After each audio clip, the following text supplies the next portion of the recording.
Oi, bem-vindo ao Adorescente. É hora de sentarmos juntos no grupo de adoradores determinados para o bem. E hoje nós vamos conversar sobre a continuidade da história. Bom, Davi ficou sabendo da triste morte de Saul, lamentou, chorou, fez a canção, preservou pelo nome de Deus para que não fosse zombado entre os filisteus, né, que eram contra Deus. E aqui a gente vê então a continuidade. Ele ficou inclusive em jejum, ele não jejuou por mortos, ele não jejuou por Saul, em nome de Saul, em nome de Jonatas, o seu grande amigo que ele amava, um amigo do coração. Era genro dele, inclusive, Jonatas, né?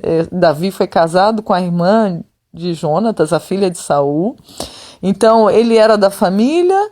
Ele era um amigo extraordinário e Davi chorou muito, e aqui fala que jejuou, inclusive, pelo que ocorreu, jejuou pelos que estavam vivos, né, quer ou não, os familiares que ficaram, né, a nação inteira, né, muitos morreram daquela nação, e Davi jejuou falando, Senhor, né, em situação de tristeza. Naquela época eles colocavam sacos, né, como roupas, eles jogavam pó na cabeça, era um comportamento, era uma característica cultural em relação ao jejum.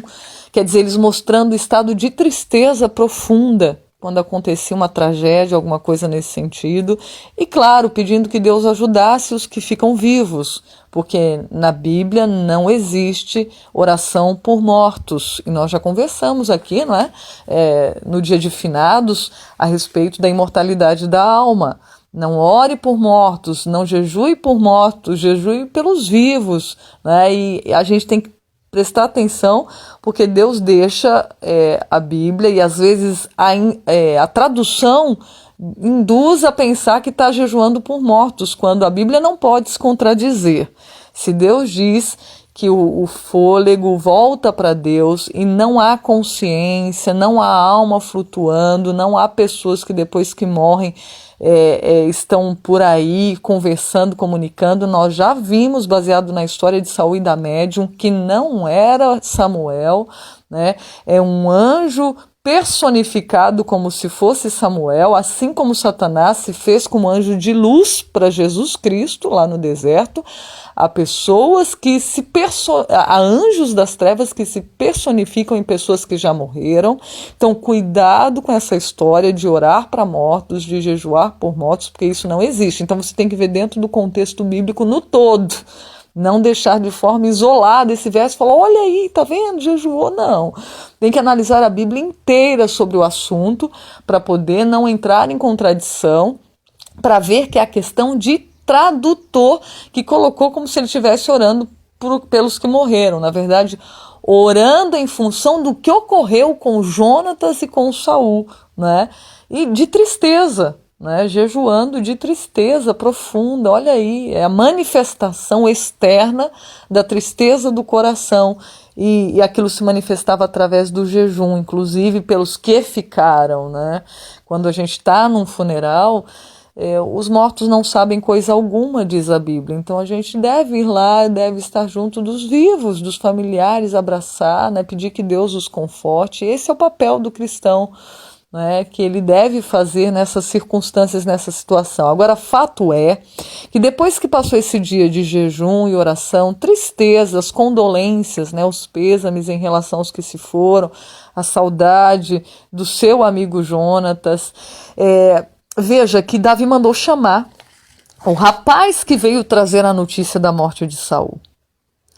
E aí, eu achei interessante isso, gente, porque na hora da dor, na hora da raiva, cuidado em tomar alguma atitude, que ela pode ser perigosamente precipitada. Veja que Davi deixou passar essa situação, né, a dor, a profunda dor, não era qualquer dor que ele estava sentindo, e depois foi chamar aquele que trouxe a notícia e perguntar, de onde você é? Eu acho interessante essa característica de Davi, e deve ser da gente, não é? Tipo, não no ímpeto falar, não, como é que você sabe disso e tal, etc. Ou então, agora, quem mandou você me trazer isso e tal? Não. Ele deu um tempo. Depois ele foi refletir a respeito do rapaz que trouxe a notícia e perguntou: quem é você? De onde você é?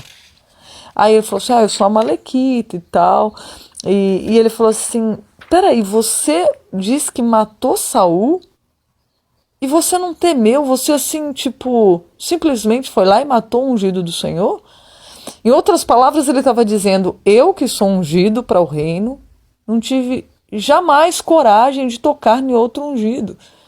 E você nem ligou, nem aí, tanto faz, você não respeitou. Mesmo que for o seu líder religioso e que está andando em caminhos errados, ou uma pessoa que você conhece está andando em caminhos errados, né? Mas foi um sacerdote de Deus, foi uma pessoa que Deus deu uma bênção, e aí você deixou de lado e matou?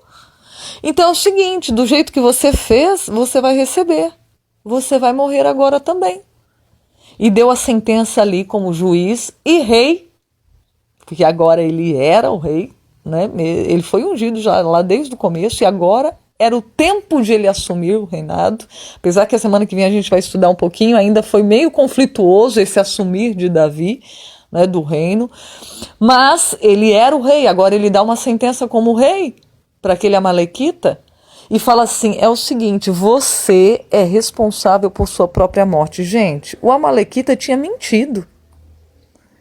Ele tinha dito que ele matou Saul achando que isso era ótimo, matou o inimigo do rei. E o rei falou o contrário: que é isso, você não respeitou a Deus? Então agora você é responsável por sua morte.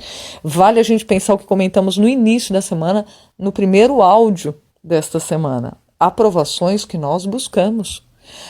As sentenças que nós invocamos contra nós mesmos, tem coisa que Deus livre, tem coisa que não. Esse amalequita recebeu a consequência de mentir. Ele achou que ia ser o tal com aquela mentira que ele inventou e agradar o rei. Em circunstância nenhuma nós devemos mentir. Diz a Bíblia que o pai da mentira é o diabo, é Satanás, o inimigo do ser humano, que se esconde em alegorias de chifrinho, mas não existe nada disso, é um ser inteligente, era um anjo de luz criado por Deus, chamado Lúcifer. Está por trás de todos os atos de mentira. Gente, que Deus nos livre das pequeninas mentiras ou das grandes. Porque ele nos induz a mentir, porque sabe que isso vai trazer consequências contra nós mesmos. Porque se ele é o pai da mentira, Deus está onde está a verdade. Então, ele faz a gente mentir, induz, a pessoa ligou para casa e falou assim: não, diz que eu não estou em casa, não. Não é? Eu não estou em casa, quer dizer, são pequenas saídas, ou a pessoa pergunta: ficou boa essa roupa? Ficou linda, maravilhosa. Você não está achando linda, maravilhosa. Pede para Deus sabedoria, não vai dizer que ficou feio, estragar a alegria da pessoa, né? Também peça sabedoria. Mas olha, isso daqui, a cor da roupa é bonita, quem sabe, né? Essa, que cor linda. Às vezes a cor é, o modelo não é. Mas peça para Deus: Senhor, eu não quero mentir em hipótese nenhuma. E eu tenho pedido isso para Deus, porque às vezes para não desagradar a gente, né, fala uma mentirinha e tal. E não, isso daí é para não ofender alguém. Deus não é assim. Então, cuidado, porque as nossas mentiras podem trazer consequências. E aí tem gente que fala assim: meu Deus, olha só o que aconteceu comigo, que desgraça. Desgraça buscada por si mesmo. Que nós não busquemos essas desgraças, inclusive por causa da mentira, como aconteceu com a Amalequita. História deixada por Deus, registrada, para nos privar, para nos preservar de que a gente receba as consequências do nosso próprio erro. A gente cave a nossa própria cova, como diz o ditado, e aconteceu exatamente com a Amalequita. Ele mentiu, cavou sua própria cova. Que Deus nos guarde, né? Nos proteja, nos livre da mentira e que nossa boca, os nossos sentimentos, pensamentos sejam verdadeiros, que correspondam ao que Deus é, verdadeiro, justo e bom. Um grande abraço para você. Não se esqueça de dar um pulinho no nosso canal do YouTube, dando seu joinha no dia de hoje. Lembrando que juntos somos adoradores determinados para o bem. Até a próxima. Tchau, tchau.